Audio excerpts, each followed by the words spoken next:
Namaskar, Harish Mohwakar here. We are learning English grammar. We were talking about nouns. Today, we will discuss about nouns and their cases.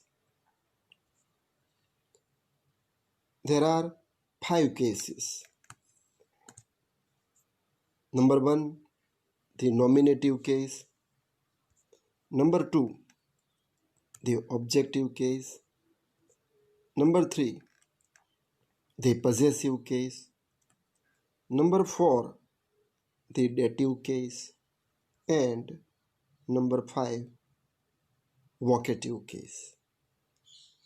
What are they? How they can be used? We will learn about them one after the another. First of all, we shall go for the nominative case. Now, what is the meaning of it? That the noun at the place of a subject. Remember, the noun at the place of a subject.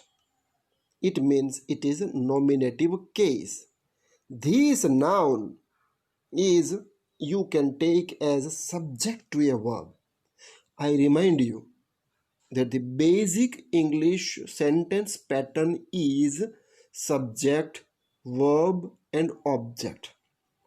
It means subject is always used in the beginning of the sentence.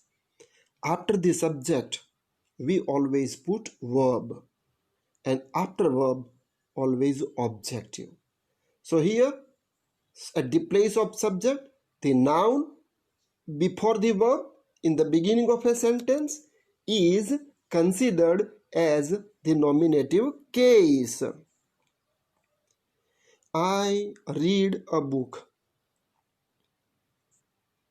Mohini plays piano. Jignesh flew a kite. They played a match. Look, the words in the beginning of these sentences, I, Mohini, Jignesh, they.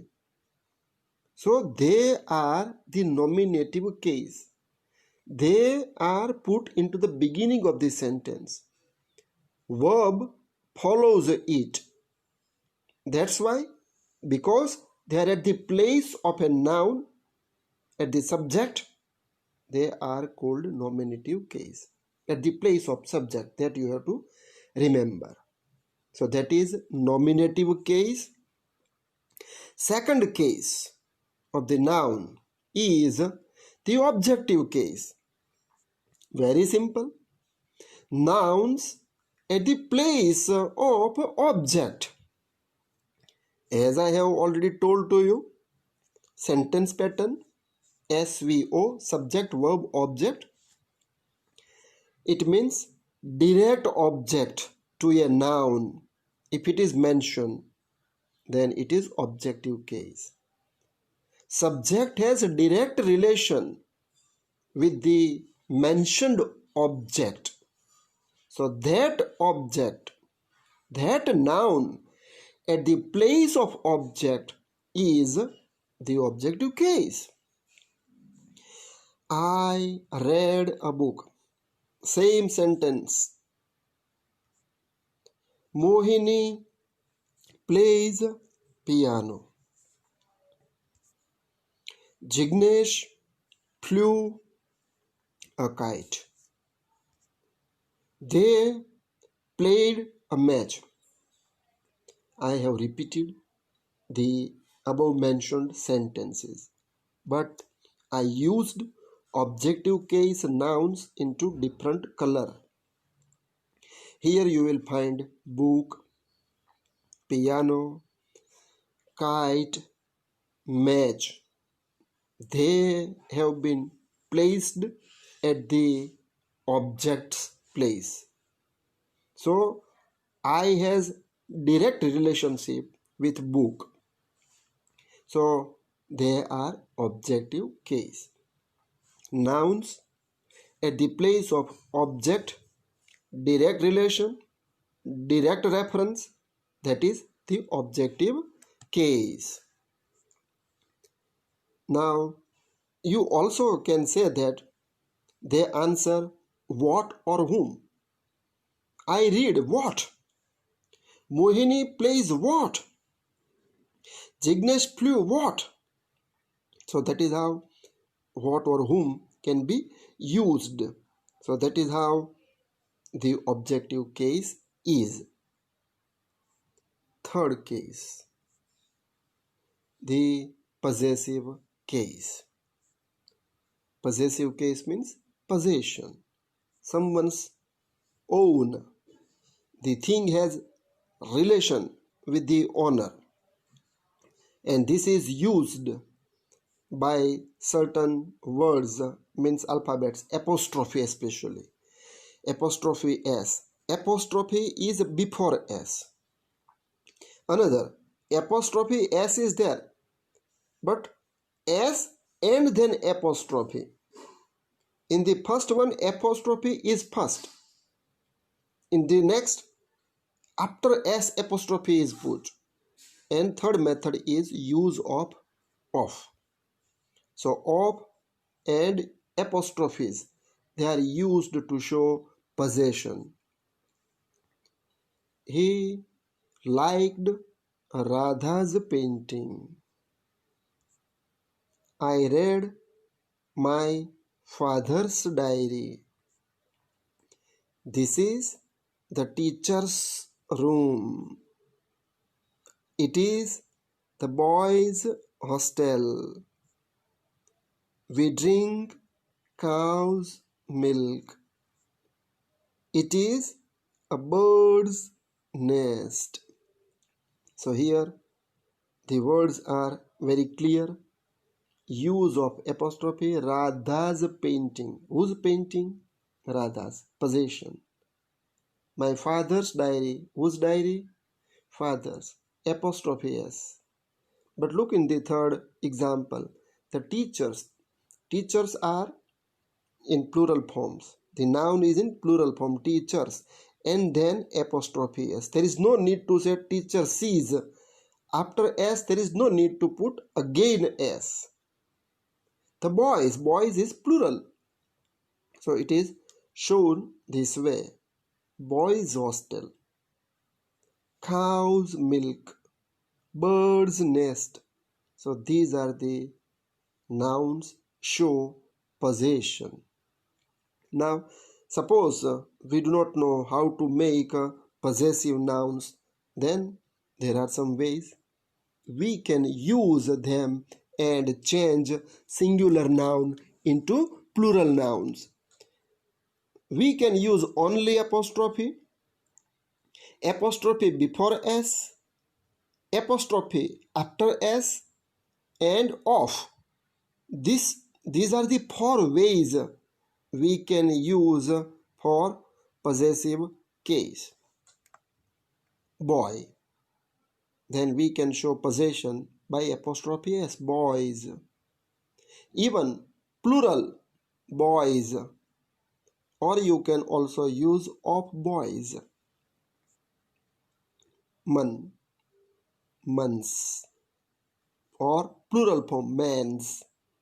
Or you can say also of man. If s is at the end, then only apostrophe is used. Look the noun. Charles.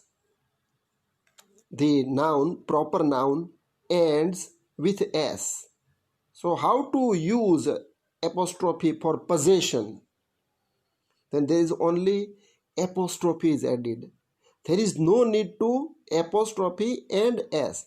Just apostrophe and it shows the possession. Charles's. Kids. It is a poet's name. So the noun ends with s. And to show possession, only apostrophe is shown. For of, branch of a bank, it means these are the inanimate objects, not the living identity. So of is used. Bank of a river, branches of a tree, This is how we can use these apostrophe, apostrophe s before, apostrophe after s, and of to show possessive case nouns.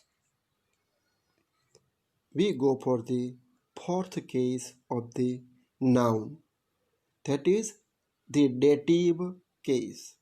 Dative case means what? We have learnt direct object. In a sentence, there may be two objects also. One object is directly related to the noun or subject. Another object can be indirect object.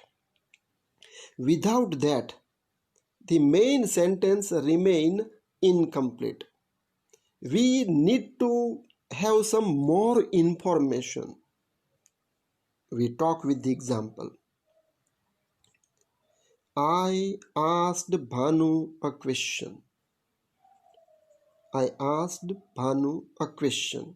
So here Bhanu is a dative case noun. I asked a question. That is full sentence.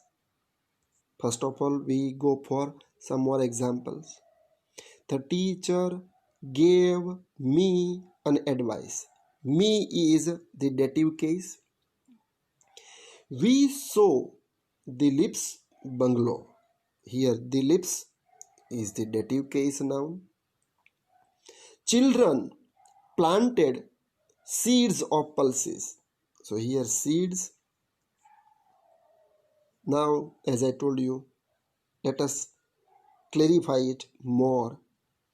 I asked a question. The first sentence, I asked Bhanu a question. So Bhanu was dative. How can we come to know? I asked a question, it is a full sentence. Question is a direct. Sentence cannot be incomplete. But if I say asked Bhanu, then what? We will like to know that what about Bhanu? What? I asked Bhanu, but what? So that's why Bhanu is indirectly related noun. So that's why dative case. That is how you can understand these sentences and come to know that particular noun is the dative case or not, or objective case also you can understand whether objective case or dative case. And finally we go for the vocative case. What is vocative case? It means you address to someone, you call to someone. Now vocative is a word which has come from Latin language. In Latin, vocative means to call someone. It means these are the nouns that they are addresses to someone, and that's why they are nominative address or vocative case. Oh God, help us. Here, oh God is the vocative case.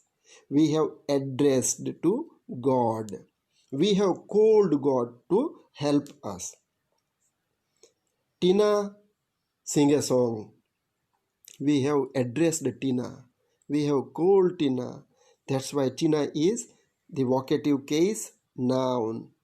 Death, be not proud of you. We call death. Countrymen, here we stand united. That is how, oh God, Tina, death, countrymen. These are the nouns. They are related to vocative case because they address these people or the person or the object, and they show relationship with other words. I mean, these are the various cases of nouns, how they are related to subject, how one object or one particular another noun is interrelated, and to find out their placement, to find out their harmony with the word, to find out where they stand, what is its function. We need to know these cases. So that is how these are the various cases of nouns. We shall meet in the next episode. Thank you very much. Have a good day.